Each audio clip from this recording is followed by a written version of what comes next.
Olá, povo de Deus, 21º domingo do tempo comum, 27 de agosto de 2023.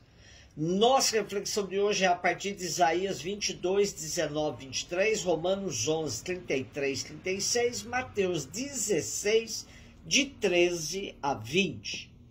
Assim diz o Senhor a Shobna, o administrador do palácio: eu vou te destituir do posto que ocupas e demitir-te do teu cargo. Acontecerá que nesse dia chamarei meu servo Eliassim, filho de Hilcias, e o vestirei com a tua túnica, e colocarei nele a tua faixa. Porei em suas mãos a tua autoridade.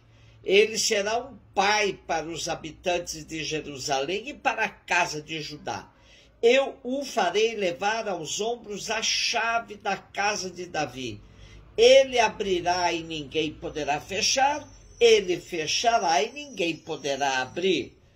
Hei de fixá-lo como estaca em lugar seguro, e aí ele terá o trono de glória na casa de seu pai. Estamos no tempo do primeiro Isaías, profeta que nasceu em 760 a.C. Porém, o episódio de hoje podemos datá-lo de 714 a.C. Isaías narra a destituição de Shobna, administrador do palácio do rei Ezequias. Isaías justifica a destituição por conhecer a vida de Shobna, que se deixou corromper. Como nos dizem os exegetas portugueses, Isaías é de família nobre, homem culto, decidido, enérgico, que frequenta os círculos de poder e faz parte dos notáveis no reino de Judá. Participa nas decisões relativas à condução do reino, fala com autoridade aos altos funcionários e mesmo aos reis. No entanto, isso não significa que apoie as classes altas. Os seus maiores ataques são dirigidos aos grupos dominantes, autoridades, juízes, latifundiários, políticos, mulheres da classe alta que vivem num luxo escandaloso. Defende com paixão os oprimidos, os órfãos, as viúvas, o povo explorado e desencaminhado pelos governantes. É nessa perspectiva que Isaías mostra a substituição de Shobna por Eliassim, a quem foram confiadas as chaves da casa de Davi, na esperança de que este seja honesto, seja ético, ao usar tais chaves para abrir ou fechar a quem desejar. Romanos 11, 33, 36. Ó profundidade da riqueza, da sabedoria e da ciência de Deus! Como são inescrutáveis os seus juízos e impenetráveis os seus caminhos. De fato, quem conheceu o pensamento do Senhor?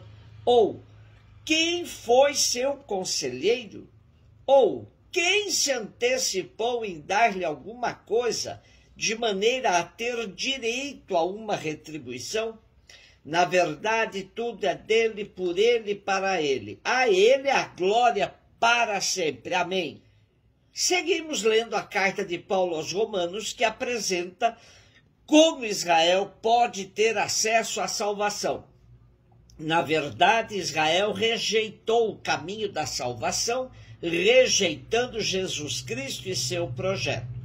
Paulo não fecha a porta definitivamente para os judeus, mas diz que tal rejeição permitiu escancarar as portas da salvação para os gentios. Em todas as situações, a misericórdia de Deus continua agindo. O texto que nos é hoje proposto é a conclusão dessa reflexão de Paulo. Trata-se de um belíssimo hino de louvor, de reconhecimento e de adoração, que exalta o desígnio salvador de Deus. Tudo é Deus, por Deus, para Deus, a Ele glória para sempre. Mateus 16, 13 e 20, Jesus foi à região de Cesareia de Filipe e ali perguntou a seus discípulos: quem dizem os homens ser o Filho do Homem? Eles responderam: alguns dizem que é João Batista, outros que é Elias, outros ainda que é Jeremias ou algum dos profetas. Então Jesus lhes perguntou: e vós, quem dizeis que eu sou? Simão Pedro respondeu: tu és o Messias, o Filho de Deus vivo. Respondendo Jesus lhe disse: feliz és tu, Simão, filho de Jonas, porque não foi um ser humano que te revelou isso, mas o meu Pai que está no céu. Por isso eu te digo que tu és Pedro, e sobre esta pedra construirei a minha igreja, e o poder do inferno nunca poderá vencê-la. Eu te darei as chaves do reino dos céus. Tudo o que tu ligares na terra será ligado nos céus. Tudo que tu desligares na terra será desligado nos céus. Jesus então ordenou aos discípulos que não dissesse a ninguém que ele era o Messias. Comecemos pelo contexto do evangelho deste domingo. O episódio se passa no norte da Galileia, perto das nascentes do Rio Jordão, em Cesareia de Filipe, na zona da atual Bânias. A cidade tinha sido construída por Herodes Filipe, filho de Herodes o Grande, no ano 2 ou 3 a.C., em honra do imperador César Augusto. Aí está Jesus com seus discípulos num lugar retirado, mas a sós. Nesse contexto, os discípulos são forçados por Jesus a fazerem a revisão da missão realizada até aqui por meio de duas perguntas articuladas entre si. A primeira pergunta de Jesus é: quem dizem os homens ser o Filho do Homem? A resposta dos discípulos revela o clima geral do primeiro século da era cristã, povoada por messianismos de toda a ordem. Como nos diz a Bíblia de Jerusalém, o título profeta que Jesus não reivindicou, senão de maneira indireta e velada, por exemplo, quando ele diz sobre a rejeição que sofria, que um profeta não é bem aceito em sua própria pátria. As multidões, porém, sem hesitar, o identificaram como um dos profetas. O espírito de profecia, desde Malaquias, era evocado pelos movimentos messiânicos, pois acreditavam que devia reaparecer. De acordo com a ordem dominante dentre os judeus, como sinal da era messiânica, o Messias viria no seu reaparecimento, no reaparecimento de Elias, ou numa forma de efusão geral do Espírito. João Batista tinha sido um profeta, mas como precursor vindo com o Espírito de Elias. Ele mesmo negou ser o profeta esperado, apontando para Jesus tal missão. Vale a pena ressaltar que Jesus foi confundido com um dos profetas, nunca como sacerdote, pois não era da tribo de Levi e nem exercia sua missão com conotações sacerdotais. Marcos e Lucas, no relato paralelo a esse de Mateus, afirmam que Pedro tenha respondido à segunda pergunta apenas que Jesus era o Cristo, portanto confirmando sua messianidade. Mateus acrescenta na resposta de Pedro que Jesus é o Filho de Deus. Jesus ratifica a confissão de Pedro, dizendo-lhe que ele obedeceu a uma revelação de Deus Pai, merecendo assim uma bem-aventurança.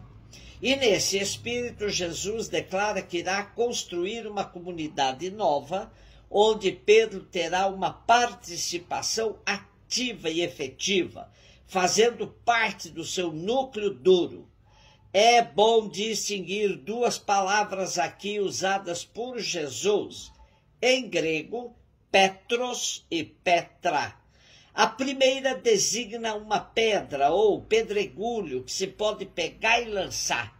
A segunda designa uma rocha onde se assenta um edifício, uma pedra fundamental.